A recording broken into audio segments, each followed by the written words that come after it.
Hello everyone, Pantoufleee here today for a new video in which we are going to review the statistics of the Vickers Light 105, the Super Conqueror and the Caernarvon Action 10 because these actually leaked a couple of days ago. I wanted to do a video but I couldn't find the picture, so I want to give a shout out to the guy who sent them to me, Toxic Potato. Thank you, man, because right now we are about to discover if all these tanks are worth it or not.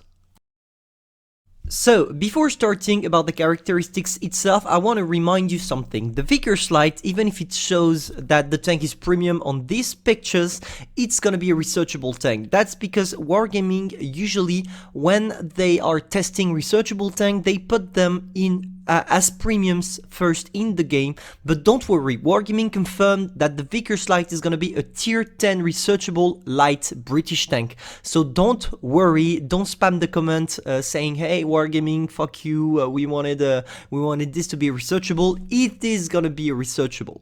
So now that we made this clear, let's talk about the characteristics and start with the gun. First thing first, we can talk about the gun dispersion, which is nice, 0.32. It's not the best, but it's still nice. It's average. It's average, and maybe if you are using the how is it called, the calibration, I think that's the name of the equipment, you are going to be able to reduce this to maybe 0.30 or 0.29, and if you can do that, that's going to have one of the best gun dispersion of the game. Now, 7 seconds of reload, it's a bit more than, for example, the Heavy 4202, which clearly has the same gun, because as you can see, the average damage is 350. Therefore, maybe Wargaming, when they release this kind of tank, light tanks at tier 10, they are focusing more on tanks that have actually bad DPM, for light tanks, and I think that's gonna be the case of the Vickers, because 7 seconds of reload for 350 alpha damage is clearly not a lot. But I guess that's because here we don't have the tank fully equipped, because if you fully equipped it, maybe you can drop it to maybe 6 seconds, maybe a bit less if you're lucky. So if it has 6 seconds, it's gonna have the same DPM as pretty much every single medium at tier 10. I think your DPM should be close to the one you have on the Leo 1, and if it's the case, it's gonna have a good DPM. So reminder, don't play this tank unless you are fully equipped, because clearly 7 seconds of reload is too much. Now, concerning the penetration, 245 millimeters of base penetration, it's enough to do everything. I mean, it's average, maybe a bit under average, but still average, so no problem to penetrate your targets, especially tier 9s, of course. Now, maybe it lacks a bit of penetration at with its gold shells, 290 millimeters of penetration. So even if you're gonna be able to gold, probably that you will not be able to go through most of tank as easy as some tanks can do. For example, the 100 that can go through 340 millimeters of penetration. Here with 290 millimeters, you are gonna be able to penetrate penetration is gonna be easier, but clearly not overpowered. And of course, it's a British tank, so my gosh, 105 millimeters of penetration with HE. That's gonna be funny. It's not like it had a real hash like the one we have on the Heavy 4202, for example, but still, it should be incredible. It's gonna be incredible to be able to use this on the battlefield, and with a big alpha damage. Look at this, 440 alpha damage. If you manage to sneak around, circling maybe some targets, you are gonna be able to use this, but if you can use HEs, I guarantee you that you're gonna have some great games with this kind of DPM, especially with HE. Now to finish, let's talk about the gun depression. It seems like you have a great gun depression, 10 degrees, as you can see right below the 440 statistics. And yeah, that's gonna be cool, because it means this tank should work fine on hill, ridge lines, etc. Probably in a peekaboo situation, because it doesn't seem to be armored. But let's talk about it right now. So now, concerning the turret, something interesting, the fact that you don't have armor, but of course you had to expect this, because after all it's a light tank. But moreover, 41 degrees per second of traverse speed, it's nice, it's clearly nice. It means that you're gonna have a fully rotative and effective turret. Also, maybe look at something important, at least to me, the millimeters of armor, sorry, not penetration. You have 152 at the front, 86 or 88, I can't see clearly through my record thing, but I think that's 88 millimeters on the side. So what is fine about these characteristics is the fact that probably not everyone is going to be able to penetrate you with HE at tier 10. Only really big guns, for example, the Panther 100 or maybe Grill, but most of heavies and medium don't have this kind of penetration with HE at tier 10. So that's a cool thing, because it will allow you to sustain more on the battlefield, because of course if everybody can spam HEs at you, they're going to have bigger alpha damage, and bigger alpha damage means you are going to stand less on the battlefield. Here it's not the case, so I'm quite happy with this choice of wargaming, and we're gonna see maybe in the future they are gonna nerf or modify something like this, or maybe even there are some overmatch possibilities on the turret. I don't know yet, because we don't have the model being implemented yet in the game, or no, we do have it, but wargaming didn't release it, so we can't really know what to expect about the tank. But I think here you should be HE proof, let's say it like that, with this turret. So now concerning the characteristics of the engine, I'm sorry I didn't have the characteristics for the turret, because I didn't receive the screen of the turret from the guy that sent these to me, but I can show you that the turret is a 360 degrees and not armored at all, like it's supposed to be on these kind of tanks. So now let's talk about the engine. 65 kilometers max and 23 when you fall back. Clearly you're gonna have a completely broken engine. You're gonna be able to get in position in really soon. You're gonna be able to spot easily. It's gonna be the same as the Sheridan, probably the same mobility as the Sheridan, because both are tier 10 light tanks. And also if we can talk about maybe the traverse speed, it's great as well, because you have 58 degrees per second, so you're gonna have an extremely mobile tank. So if you combine this with the HES shells, probably that you're gonna destroy everything. So I'm glad they did this, because that's important for a light tank to have a good mobility, because a light tank without a good mobility is clearly underpowered. And also maybe one thing that is going to be upsetting about the tank, as you can see, the probability of the engine getting caught on fire is 20%. 20% is a lot, because it's going to increase every time someone is shooting HE at you, and you don't have armor. Remind this, you don't have armor, therefore probably all HEs are going to go through your hull, so really be careful about fire. Probably you're going to have to equip your tank with something preventing fire. I don't have much to say about the tracks. Maybe one thing, the fact that the tank seems to have high rates of terrain resistances, which means probably that this tank should move well in hard terrains, for example, when your tank is stuck in water, etc. Now let's focus on the second tank, the Super Conqueror. So before jumping in the characteristics, I'm gonna remind you one thing as always. This tank is gonna be a collectible, it's gonna be available in crates, and no, it's not a researchable tech tree tank like the one you have on World of Tank PC. Here it's gonna be a premium, it's gonna make credits. And of course, you already know that when Wargaming is releasing a new tier 10 tanks, it comes in crates. Aren't you happy, guys? Tell me in the comments.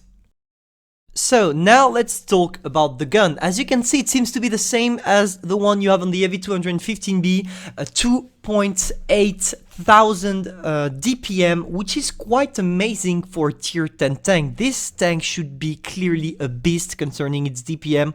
You have 8.63 seconds of reload, but don't worry, it's when it's not fully equipped. When the tank is fully equipped, you should be able to drop this down to maybe 7.1 or 7.2 seconds, quite the same reload as the one you already have on the Heavy 215B. Concerning the penetration, it seems to be quite good, nearly 260 millimeters for the base ammo, which is clearly enough to go through everything. And I'm not even talking about a PCRs, nearly 330 millimeters, so no problem to penetrate your targets. And of course, we have a British tank, so even the HE penetration is extremely high with 110 millimeters. So probably when you're gonna face tanks, or when you try to circle with this tank, even if it's not not its rule, but sometimes it's gonna happen. When you circle with this tank, feel free to use HEs because probably you're gonna fuck them up so hard. Concerning the alpha damage, we have a 120mm, so we have the base one, we have 400 with the regular shells, 340 with the APCRs, and 510 with the HE. This tank is gonna be broken. Just looking at the gun, if the rest of the characteristics are as broken as the gun, clearly this is gonna be dominant on the battlefield. So let's see what the rest of the tank looks like. So, concerning the turret, as you can see, first thing first, this tank has 200 HP. 2000, sorry. 2000 HPs, same as the heavy 215B. I think they copy-pasted both the characteristics on these tanks, even if the Super Conqueror doesn't really have the same... The same turret, but as you can see for the turret, it's gonna be incredible. 280mm of armor at the front. Okay, the tank on the side and the rear are pretty weak, therefore you're gonna be able to penetrate it with HE, but imagine facing the Super Conqueror from the front. If this tank shows you his turret, and we are not even talking about the spaced armor, because it's 280 plus the spaced armor, therefore your armor on the turret should climb up to more than 300mm, meaning your frontal armor is immune to every single shells, except gold shells, and not even heat, because heat shells can go through spaced armor.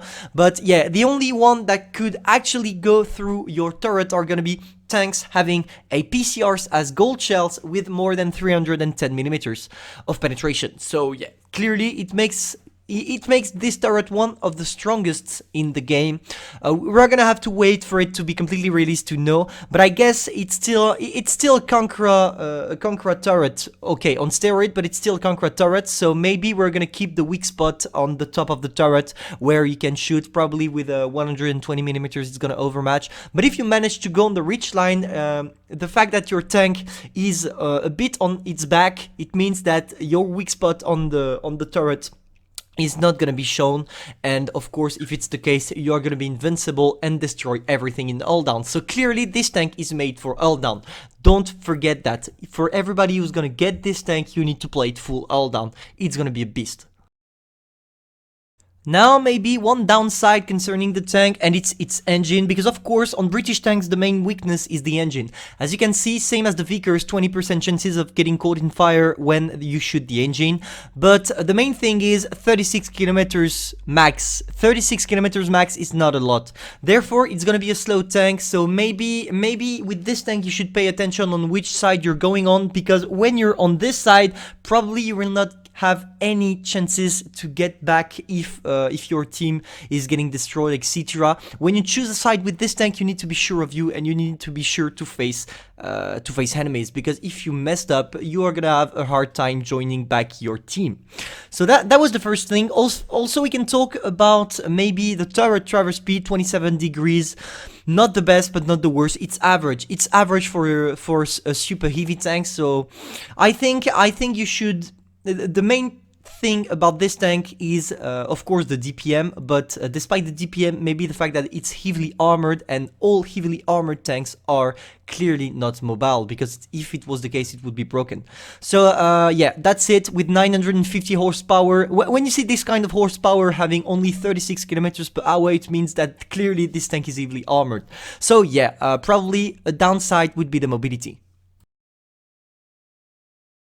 Concerning the tracks, I don't have much to say. Of course, you have bad ground resistances, but who cares? You are just here to show your turret and seeing people bounce at you while you rake them with your DPM. So, we don't care about the tracks. Let's talk about the last tank.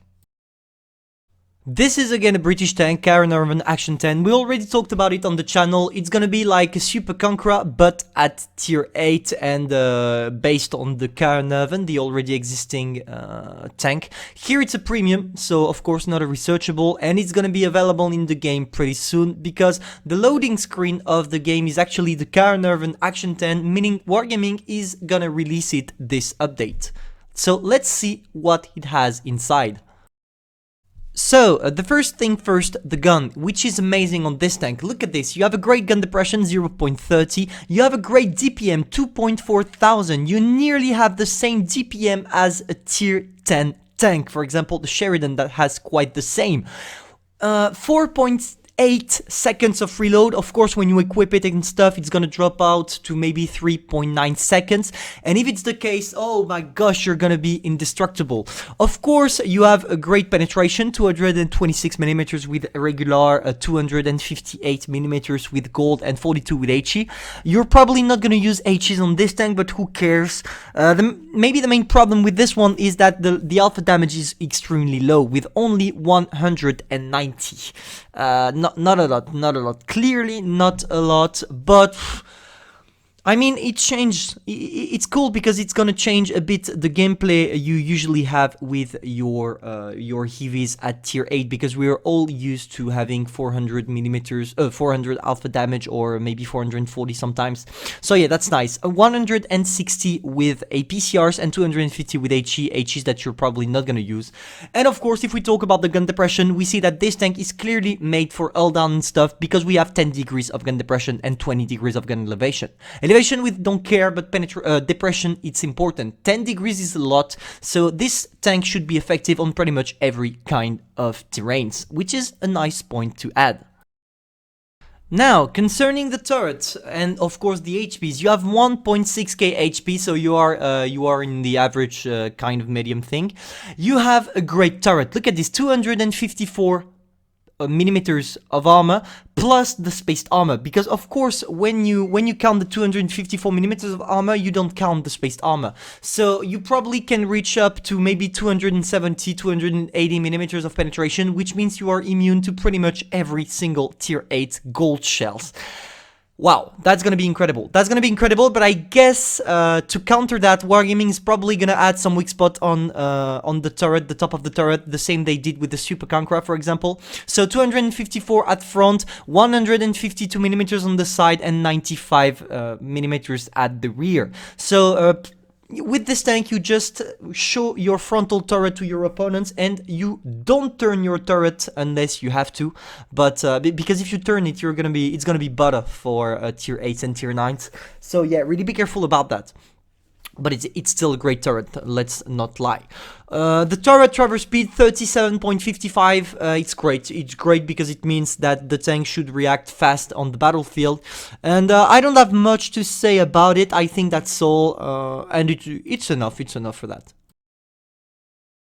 Now, let's talk about some downsides concerning the tank. First thing first, of course, the engine. You already know that British heavy tanks, we already talked about it with the Super Conqueror, but they don't have the best engine. Here it's still the case, 36 kilometers per hour max, and 12 when you retreat, so clearly when you have to retreat with this tank, really be careful, because 12 kilometers per hour, you're not gonna go anywhere. Yeah, but still, it seems like this tank has the same engine as the Super Conqueror, because it has 950 horsepower. So yeah, pretty much the same as the Super Conqueror. Nothing really harsh here. And it seems like for the turret, not the turret, sorry, the whole traverse speed, you have 31 degrees, which is not a lot. Therefore, you're not immune to circling with this tank. You're probably gonna get circled. It's possible. Maybe if you equip it properly, you can avoid it, or at least counter it a bit. But I think if a light tank tries to circle you, you're fucked, let's be honest. So yeah, one downside concerning the Caernarvon Action 10. Now, let's finish with the tracks. As always, we don't have much to say about this. I already talked about the traverse speed, so maybe the fact that your ground resistance is not the best, but who cares? You just have to play it in all down and it should do the trick.